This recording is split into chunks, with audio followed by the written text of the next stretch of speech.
سوانح حیات خان معظم میر نصیر خان نوری رحمۃ اللہ علیہ 1749 تا 1794 ہجری۔ میر نصیر خان اول میر عبداللہ خان کا تیسرا بیٹا تھا۔ وہ بلوچی دنیا کا فقید المثال بلوچی رہنما کہلاتا ہے۔ نہ صرف عظیم رہنما، سپہ سالار اور اول العزم حکمران تھا، بلکہ ایک پاکیزہ شخصیت اور بزرگ انسان کی حیثیت سے بھی پوری بلوچی تاریخ میں ان کا نام آفتاب و ماہتاب کی طرح جگمگاتا رہے گا۔ وہ بلوچوں کے قومی اتحاد کا علم بردار تھا۔ اس نے پہلی مرتبہ بلوچی قومی شیرازہ بندی کا مستحکم و دیر پا نظام قائم کیا۔ اس کا دور بلوچوں کے بخت و اقبال اور عروج و ارتقاء کا دور تھا۔ وہ پہلا بلوچ حکمران تھا جس نے بین الاقوامی سطح پر دیگر اقوام سے تعلقات قائم کیے اور دور دور تک شہرت پائی۔ وہ نادر شاہ افشار کے ہاں 9 سال بند رہا۔ اس دوران زمانے کے نشیب و فراز اور حکمرانوں کے عروج و زوال کا مشاہدہ کرنے کا اسے موقع ملا۔ 20 نوعیت کے عملی تجربات سے بھی گزر چکا تھا۔ ایام اسیری میں میر نصیر خان کی ذہانت و فطانت اور جرت و دلیری کے یوں تو کئی واقعات ہیں، مگر درج ذیل واقعہ ان میں منفرد ہے۔ روایت ہے کہ ایک دن نادر شاہ افشار اور اس کا جرنیل احمد شاہ درانی محو گفتگو تھے اور کمسن میر نصیر خان بھی کہیں موجود تھے۔ نادر شاہ میر نصیر خان کو اسیر کہا کرتا تھا۔ مخاطب ہوا، اسیر آب خوردن بیار۔ نادر شاہ کا خاص مشکیزہ اس کے قریب اونچائی پر لٹکا ہوا تھا۔ کمسن میر نصیر خان نے دیکھا ہاتھ نہیں پہنچ سکتا، بے دھڑک تخت طاؤس کو کھینچا، جوتوں سمیت اوپر چڑھا اور مشکیزہ اتار لیا۔ وہ اپنے ہی دھیان میں مگن برتن میں پانی بھرنے لگا۔ ادھر نادر شاہ تخت طاؤس کی بے حرمتی دیکھی تو آپے سے باہر ہو گیا۔ آگ بگولا ہو کر نیام سے تلوار کھینچی۔ قریب تھا کہ وہ میر نصیر خان کا سر قلم کر دیتا کہ احمد شاہ ابدالی موقع کی نزاکت بھانپ کر فوراً آگے بڑھا اور دست بدستہ عرض کی، حضور نصیر بلوچ کمسن اور نادان اور پھر شائع ذی وقار کا اسیر ہے، اس کو قتل کرنا شہنشاہ کے شایان شان نہیں۔ نادر شاہ کا غصہ قدرے ٹھنڈا ہوا، سخت لہجے میں میر نصیر خان سے پوچھا، اسیر این چکر دی؟ میر نصیر خان نے برجستہ جواب دیا، ازیں سبب کے حکم نادری بود۔ اس طرح میر نصیر خان کی جان بچی۔ نادر شاہ نے احمد شاہ ابدالی سے کہا کہ یہ بلوچ بچہ مستقبل میں جلیل القدر رہنما بنے گا۔ اس کے بعد نادر شاہ نے کبھی میر نصیر خان کو اسیر کے لقب سے نہیں پکارا۔ میر نصیر خان نے دہلی کا قتل عام بھی دیکھا۔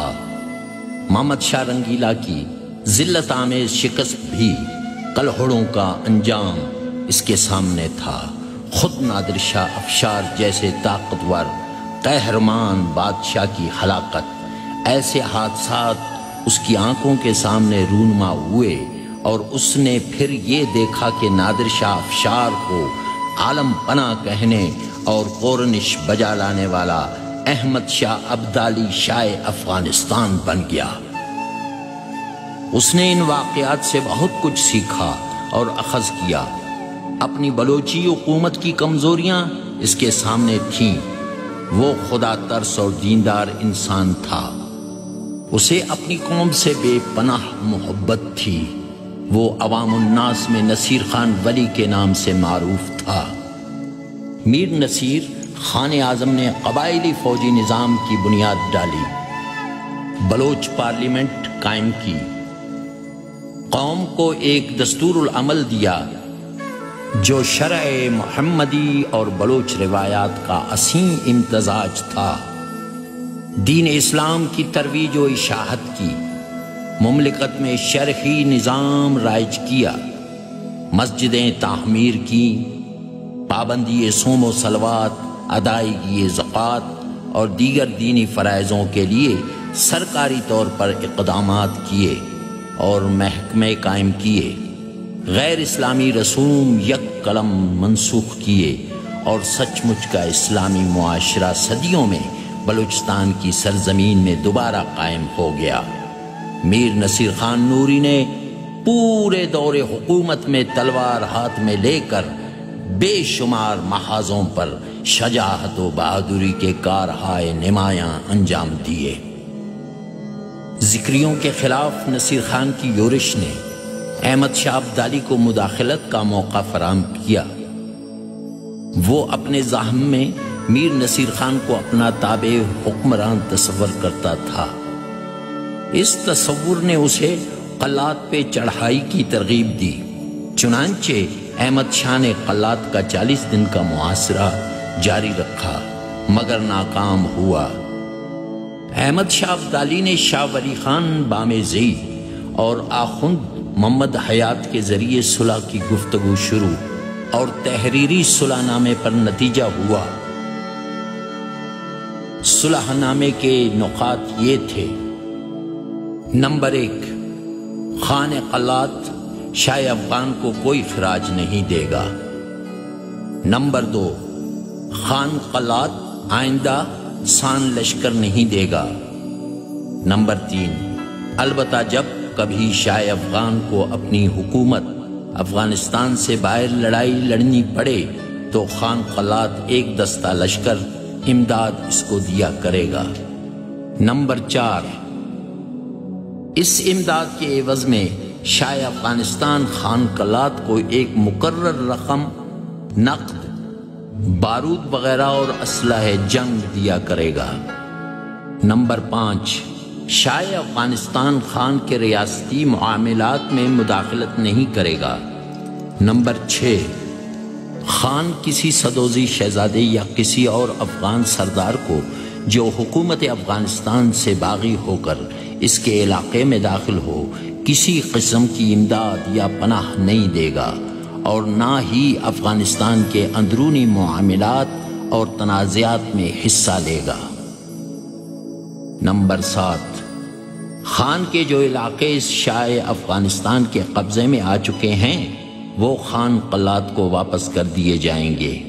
نمبر 8، مندرجہ بالا شرائط پر خان حکومت افغانستان کو حکومت اعلیٰ تسلیم کرے گا، مگر میر نصیر خان اپنے آپ کو آزاد اور خود مختار حکمران خیال کرتا تھا۔